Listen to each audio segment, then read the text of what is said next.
Welcome back to the channel. So today we're going to be getting into 9 different ways you can make money with real estate without any money.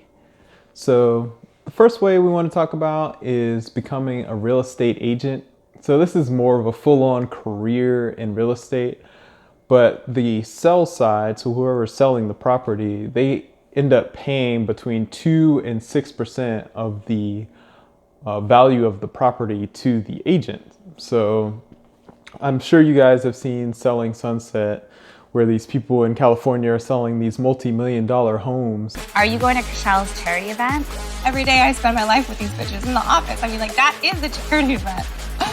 But if you think about it, if you sell $1 million house and you get 6% commission, that's $60,000. If you're selling multiple homes in a single month, then that money stacks up very, very quickly. So being a real estate agent can be quite lucrative. There's different licensing requirements depending on what state you live in, but you don't really need to come with any real money. You just have to have those people skills and want to hustle and become an agent. The next way is wholesaling. So the way wholesaling works is you enter into a purchase agreement on a home, and then you take that purchase agreement to an investor and you sell it to them at a higher price than you agreed to purchase the home for. And that difference in price is called the wholesale fee. And that wholesale fee can be between 5 and 10% of the value of the property. So you won't be able to find properties to wholesale off of the MLS, the Zillows and Redfins and Trulias of the world. You're really going to have to get off-market deals that are really undervalued to wholesale. So you're going to be looking at distressed properties, properties that have a bunch of deferred maintenance, or the owners can't make the payments to try and get these discounted properties to wholesale. But it's a lucrative way to make money, and it just requires that sweat equity of finding the properties that are not listed on Redfin, Trulia, and Zillow. Could you hold on 1 second? That's my other line. What? No, but I... Hello? Yeah. No, I'm just on the phone with this stupid salesman. He's so dumb. Probably just gonna keep him on the line forever and not buy anything. Okay. It's up to you to change his mind. Sorry, that was a family emergency. The next way I want to talk about is seller financing or subject to. So these two are kind of misunderstood. So the biggest difference between seller financing and subject to is whether there's debt or no debt. So if there's seller financing, there's no debt on the property. And essentially the seller is acting like the bank, and you are paying the seller the value of the property over time. And subject to, there's still a mortgage in place on the property. So you assume the mortgage of the property, you make all the payments, but the mortgage is still in the owner's name. And the way you actually take custody of the property is on the deed. So the deed transfers to your name, the mortgage is still in the owner's name, but you are making the payments. So with both of these methods, seller financing or subject to, you don't necessarily have to have a down payment. You can actually negotiate this with the seller, and you can have zero money down, and you can lock in the rate that they currently have if you do a subject to mortgage. So those 2 and 3% rates that a lot of people are running around with, you can actually negotiate to get properties at those rates instead of the inflated rates we're seeing today. You might be wondering, why would anyone sell their property to you subject to? And there's a few reasons. So if they're a distressed property where they can't make the payments, or they have a medical emergency, that's one reason. And the other reason is they don't have to pay those transaction fees that would normally occur with a sell, that 6% to the realtor and the closing costs. So they actually capture more of the value from the sale of the property. There's entire books written on this topic.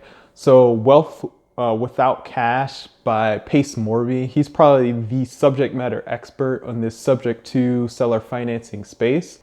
The next way I wanted to talk about was becoming a property manager.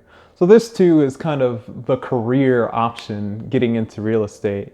But if you're a long-term property manager, you actually get between 8 and 12% of the gross rents every single month.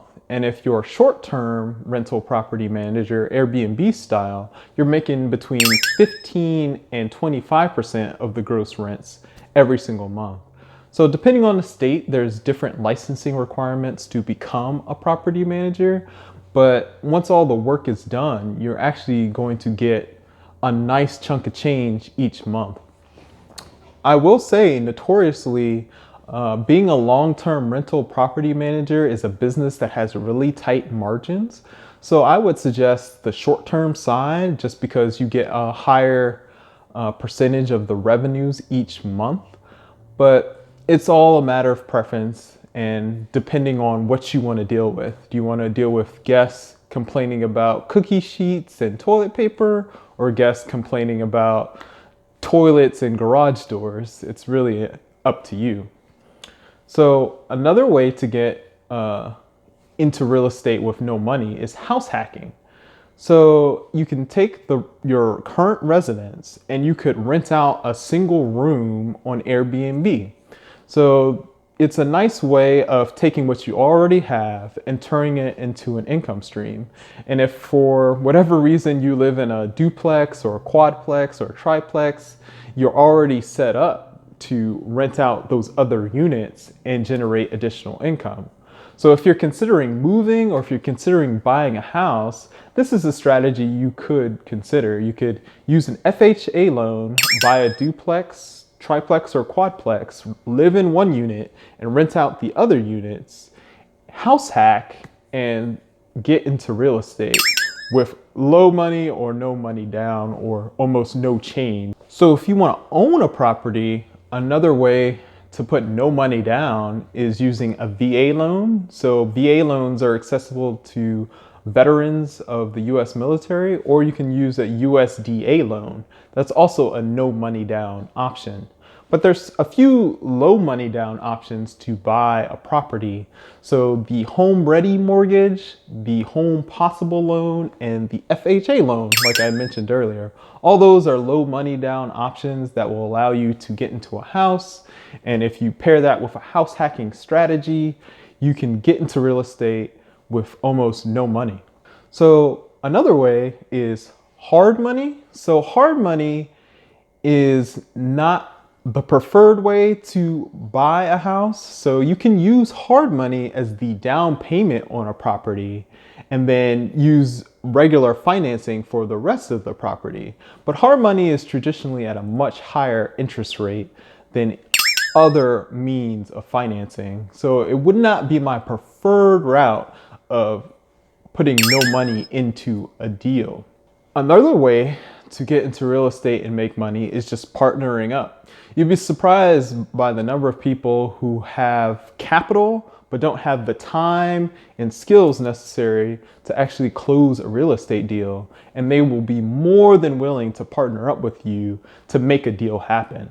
In fact, almost all the large real estate syndications happen with one or two syndicators and then investors on the tail end putting in hundreds of thousands and even millions of dollars, and they do very little work on their side.